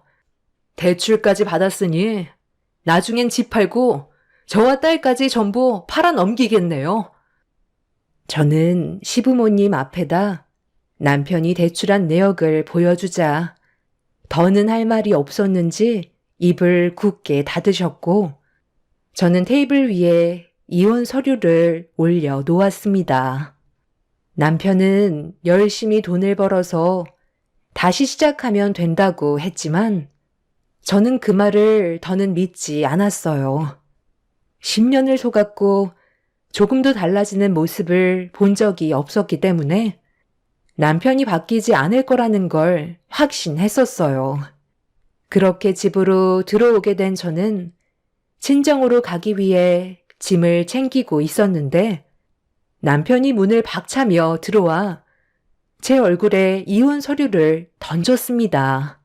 뭐 하는 짓이냐고 화를 내자 남편은 절대로 쉽게 이혼을 해줄 수 없다면서 친정으로 가려는 저를 막아섰어요. 그리고 힘들게 싸놓은 짐을 전부 다 내팽개치더니 난리를 치기 시작했죠. 정말 힘들게 버티고 있는 건데 남편은 자기 잘못을 되돌아보고 저에게 진심으로 용서를 구하는 게 아닌 오히려 더 상황을 악화시키는 모습에 너무 화가 나 얼굴에 손을 올리고 말았습니다. 이성을 잃어버린 남편은 집안의 물건들을 전부 다 집어 던지면서 분노를 조절하지 못하고 있었어요. 제 딸이 많이 놀랐는지 울고 있는 모습에 더는 함께 있으면 안 될 것 같아 급하게 집 밖으로 나와 친정집으로 향하게 되었습니다. 남편은 끝까지 쫓아와선 건강이 좋지 않은 저희 엄마를 당황스럽게 만들었어요. 저를 밀치고 먼저 거실로 들어간 남편은 저희 엄마한테 따지듯 화를 내면서 절대로 이혼하지 않겠다며 자기 인생 10년에 대해 보상을 해줄 수 없다면 제가 원하는 대로 해주지 않겠다고 목소리를 높였습니다. 이게 다 무슨 말이니? 갑자기 이혼이라니? 너 박서방과 이혼하기로 한 거야? 그동안 잘 지내고 있는 것 같더니 그게 아니었던 거니?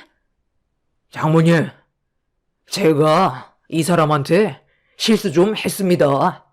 그런데 사람은 누구나 다 실수하기 마련이고 앞으로 그 잘못을 2번 다시 저지르지 않으면 되는 거 아니에요? 이게 지금 뭐 하는 짓이야? 우리 엄마 건강 상태가 안 좋다는 거 몰라?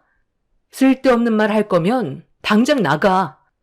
아직 우리 관계가 어떤지 전혀 알지 못하신다고. 왜 말씀드리지 않은 건데? 장모님도 아셔야지. 그게 맞는 거 아니야? 모르고 계신 상태에서 나중에 알게 되시는 게 더 큰 문제로 이어질 수 있다고. 어머님, 제가 실수 좀 했어요. 노름을 했는데 대출 좀 받았고 아파트로 이사 갈 자금을 전부 다 탕진해 버렸습니다. 그런데 저는 잘 먹고 잘 살려고 그랬던 것 뿐이었어요. 남들은 즐기기 위해 하지만 저는 가족들을 위해 했던 것 뿐이라고요. 그런데 이 사람은 제 마음을 조금도 알아주지 않고 이혼하자는 말부터 꺼내잖아요. 돈을 잃게 된 저도 마음이 아픕니다. 하지만 그 돈 또 벌면 되잖아요. 하루 이틀 사는 것도 아닌데 그 정도 돈 없어졌다고 이혼까지 하는 건 문제 아닌가요? 그러니까 지금 자네 말은 가정을 위해 더 큰 돈을 벌려고 노름을 했다가 오히려 더 큰 빚을 졌다는 말이야? 도대체 얼마나 있었는데 이 난리인 거야? 얼마 안 돼요. 통장에 있던 돈은 2억 정도 되고 대출로 5천만 원 받았는데 그건 일하면서 갚으면 되니까 그게 문제될 건 없어 보여요. 돈이야 있으면 있는 대로 없으면 없는 대로 살면 되는 거잖아요. 입에 풀칠만 하고 살아도 전혀 지장 없는데 이혼까지 하는 건 너무 하는 거 아닌가 싶어요. 장모님이 이 사람 좀 설득해 주세요. 남편의 말이 끝남과 동시에 엄마는 화장실로 들어가시더니 대야의 물을 한 바가지 퍼서 남편의 면상에 냅다 뿌려 버렸습니다. 그리고 남편에게 온 힘을 짜내 소리를 질렀어요. 당장 저와 이혼하라고 화를 내셨죠. 얼굴과 온몸이 젖어버린 상태로 당황해하는 남편을 향해 또다시 물을 한 바가지 퍼부었고 엄마가 난리를 치자 남편은 꼬리를 내리고 집 밖을 뛰쳐 나갔습니다. 문 밖에서 남편은 저희 엄마의 행동을 이해할 수가 없다면서 대화로 풀어가길 원했지만 엄마는 조금도 들어주지 않으셨어요. 너무 흥분하셔서 통증이 심해지셨는지 급하게 약을 드시고 방으로 들어가 힘겹게 자리에 누우셨어요. 엄마가 진정이 되실 때까지 저는 밖에서 기다렸고 그렇게 몇 시간 뒤 방문을 열고 나오신 엄마는 날이 가면 갈수록 안색이 많이 안 좋아지셔서 힘들어하고 계셨죠. 엄마는 위암 말기로 고통 속에 살고 계셔서 저희 부부 문제로 스트레스 받으실까봐 전혀 내색하지 않고 엄마한테 숨기고 있었어요. 세상 떠나실 날이 얼마 남지 않으셨는데 괜한 걱정 끼쳐드리고 싶지 않았습니다. 그런데 남편은 엄마의 몸 상태가 어떤지 뻔히 알면서 앞뒤 가리지 않고 문제를 더 크게 만들었어요. 이 일로 인해 엄마는 지속적으로 스트레스를 받으셨습니다. 엄마는 침착하게 저희 부부 관계가 어쩌다 이렇게까지 됐는지 물어보셨고 어쩔 수 없이 모든 걸 털어놓을 수밖에 없었습니다. 엄마도 남편과는 더 이상 함께 살아봤자 의미가 없다고 판단하셨는지 이혼하는 게 좋을 것 같다는 의견을 주셨고 저는 한동안 친정집에서 생활하면서 남편과의 이혼 소송을 준비하고 있었습니다. 최대한 좋게 이혼을 하고 싶었지만 시부모님과 남편은 소송까지 가길 원하고 있었어요.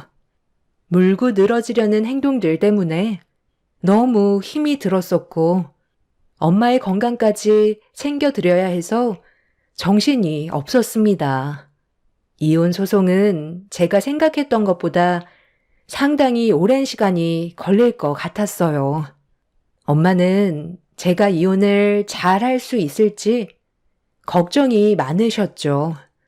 그렇게 하루하루 힘든 날들을 보내고 있던 어느 날 엄마가 갑자기 쓰러지셨고 119의 도움을 받아 응급실로 향했지만 많이 힘들어 보였어요. 위암 말기였던 엄마는 저와 함께 할 수 있는 시간이 많지 않다는 걸 느끼고 계셨는지 앞으로 독하게 살아야 한다면서 엄마도 먼저 세상을 떠나신 아빠 곁으로 떠나시려고 준비를 하셨어요. 너무 갑작스럽게 건강이 악화가 되다 보니 맨정신으로 버티는 게 너무 힘이 들었죠. 그동안 엄마와 함께했던 모든 추억들이 머릿속으로 스쳐 지나가고 못해드렸던 것만 떠올라 너무 마음이 아팠습니다. 엄마는 결국 오래 버티지 못하시고 며칠 뒤 꽉 잡은 제 손을 놓고 말았습니다. 엄마가 제 곁을 떠나셨다는 게 믿어지지가 않을 만큼 큰 충격을 받았고 헤어나올 수 없는 슬픔에 잠겨 오열을 하고 있는데 이 소식을 들은 시댁 식구들이 장례식장으로 찾아왔어요. 상대조차 하고 싶지 않아 최대한 신경 쓰지 않고 있었죠.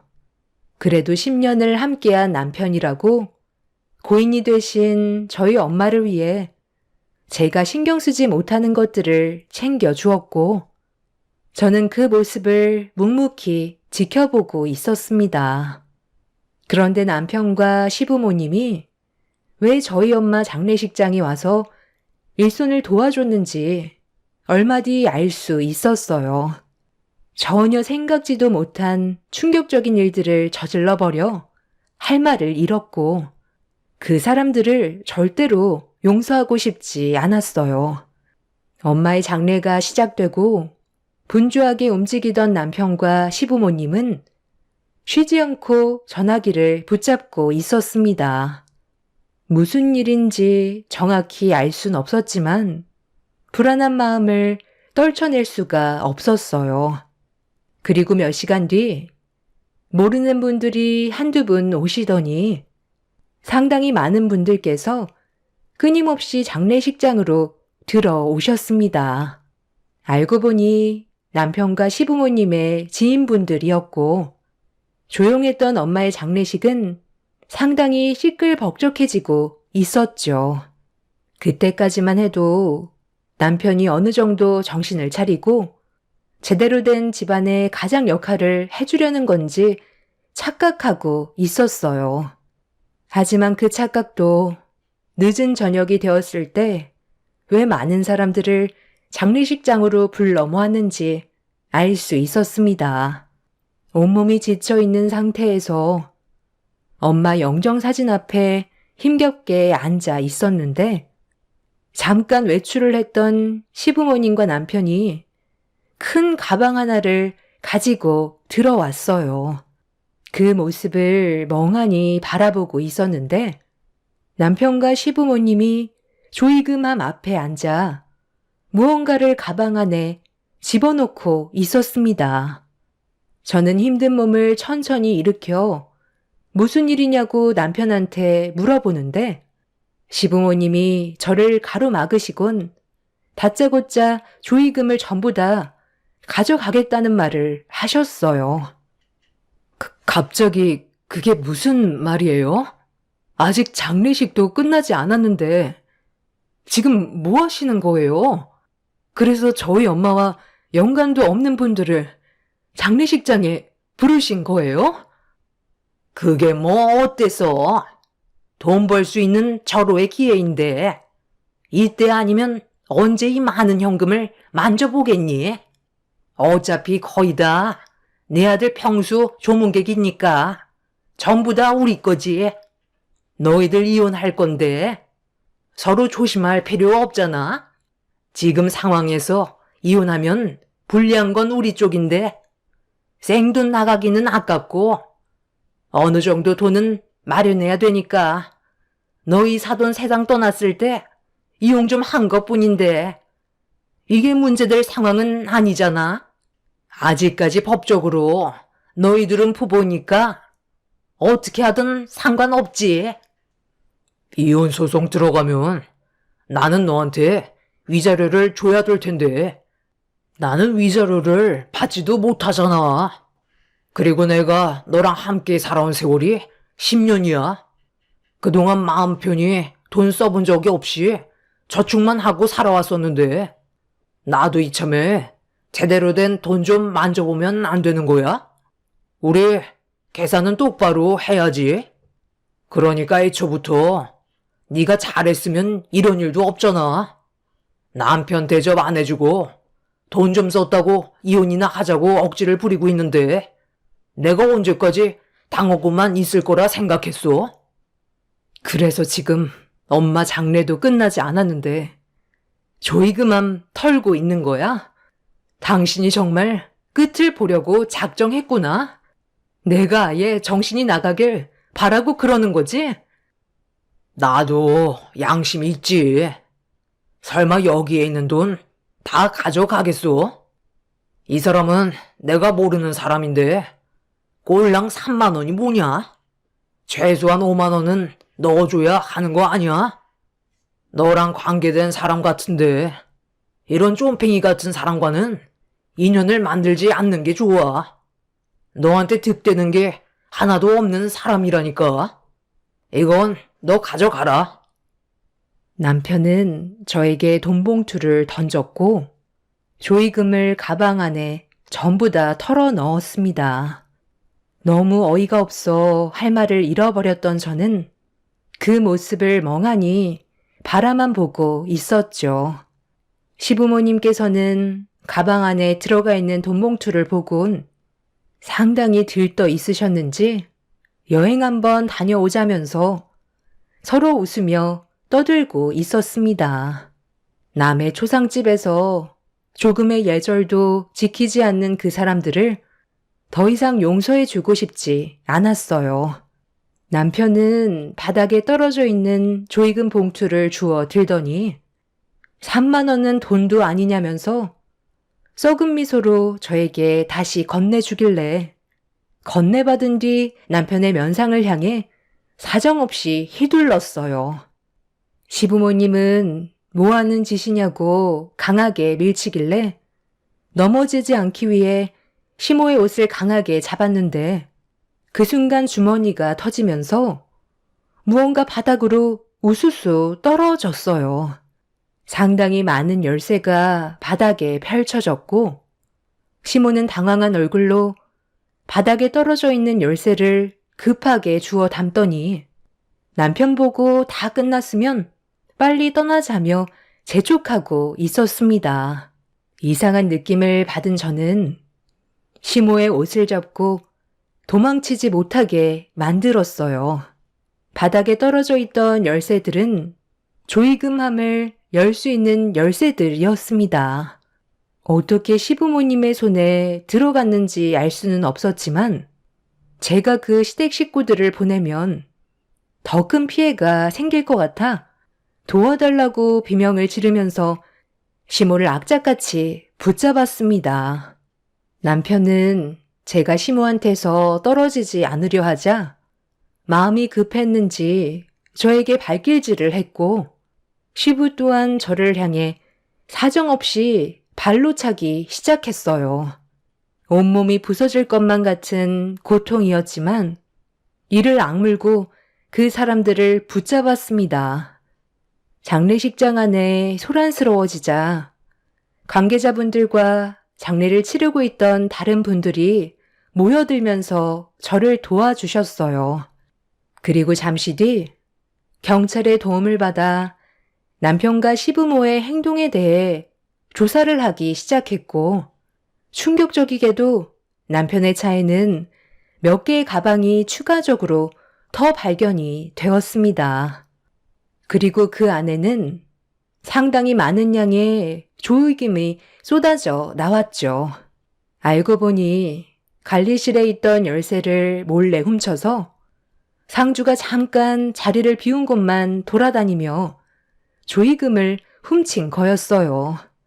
모두가 지쳐있는 상태에서 잠깐 잠이 들었을 때의 기회를 노려 범행을 저지른 거였죠. 모두의 허점을 노린 남편과 시부의 과감한 행동은 각 장례식장 안을 비추고 있는 CCTV를 가리는 치밀함까지 보이고 있었습니다. 결국 시부모와 남편은 법적인 처벌을 면하지 못하는 처지가 되어버렸고 도망치기 위해 저에게 발길질을 멈추지 않았던 그 사람들에게 상해죄를 물어 위자료 청구 소송과 남편과의 이혼까지 일사천리로 진행을 할 수가 있었습니다. 엄마의 장례식장이 끝난 이후 큰 피해를 보게 될 뻔했던 다른 상주분들께선 저에게 금전적인 보상을 해주려 했지만 받지 않았어요. 저도 똑같이 당할 뻔한 처지였고 누구라도 그 상황이었으면 똑같이 했을 거라 생각했기 때문에 보상을 받지 않았죠. 그런데 남편과 시부모는 여기서 끝난 게 아니라 더 큰 계획을 저지르고 있었습니다. 남편이 장례식장 관계자인 척 연기를 하면서 장례 중인 상주의 집만 골라 범행을 저질렀고 집을 비운 틈을 타 집 안으로 들어가 값비싼 금품들을 훔치고 있었다는 게 CCTV에 고스란히 포착이 되어 있었습니다. 모든 범행을 인정한 남편은 알고 보니 노름으로 인한 대출빚을 갚기 위해 저지른 범행이었죠. 추가적인 범행이 가중처벌을 받게 되었고 그 사람들은 징역을 면하지 못하게 되었습니다. 저 또한 남편과 엮여있는 모든 걸 정리하고 다른 지역에서 새 출발을 하려는데 10년 전에 남편과 결혼을 했을 때의 반지가 서랍에서 발견이 되었어요. 모든 상황들이 너무 정신이 없이 흘러가서 하고 싶은 말도 하지 못해 면회를 하게 되었죠. 이게 뭔 줄 알아?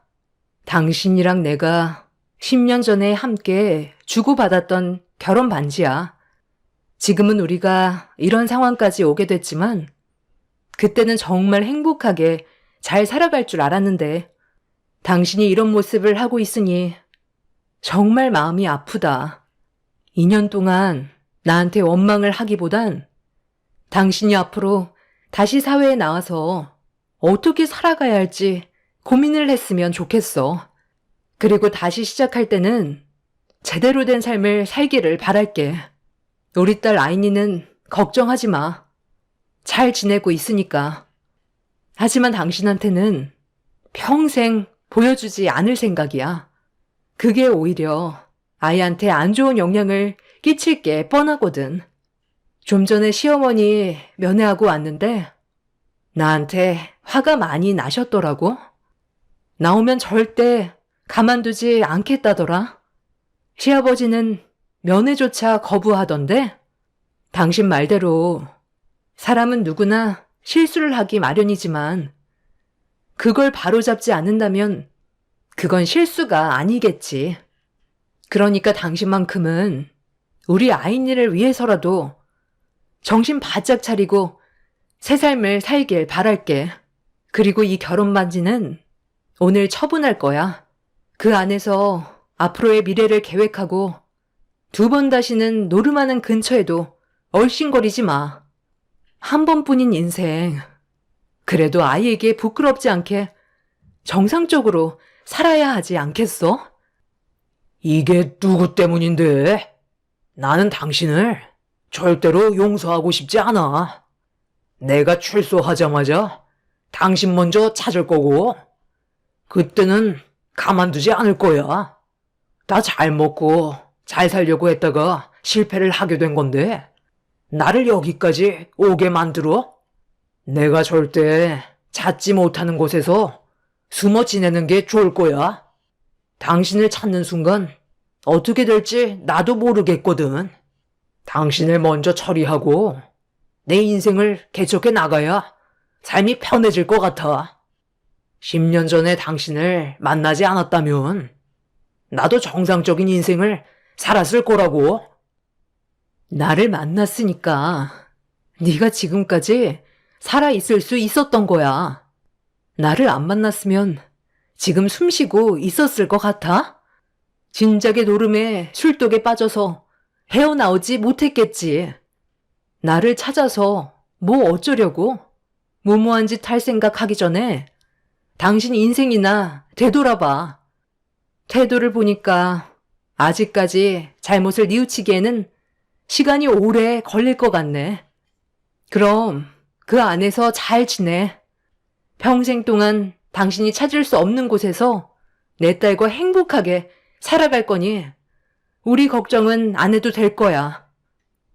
남편은 저에게 상당히 분노하고 있었지만 저는 조금도 두렵지 않았습니다. 그 사람보다 제가 가진 게 훨씬 많았으니까요. 아직 2년이라는 시간이 남았고 그 시간 안에 저와 제 딸은 그 사람들이 찾을 수 없는 곳으로 떠날 생각입니다. 그동안 정말 힘들었는데 이렇게 악연을 끊어내고 나니 제 속이 너무 후련하네요. 무언가 꽉 막혀 있던 게 뚫리는 것 같은 느낌입니다. 세상에는 절대로 만나지 말아야 될 사람이 있다고 하죠. 노름과 술과 여자에 빠져 있는 사람들은 무조건 걸러야 된다고 했는데 저는 그렇게 하지 못했고 힘든 시간들을 버텨왔지만 지금이라도 새롭게 시작할 수 있다는 거에 감사할 뿐입니다. 앞으로 제 딸과 함께 행복을 위해 앞만 보며 뛰어가려 합니다. 여러분들의 인생에도 언제나 밝은 빛만 비쳤으면 좋겠습니다. 제 사연 들어주신 분들, 오늘 하루 행복하세요. 감사합니다.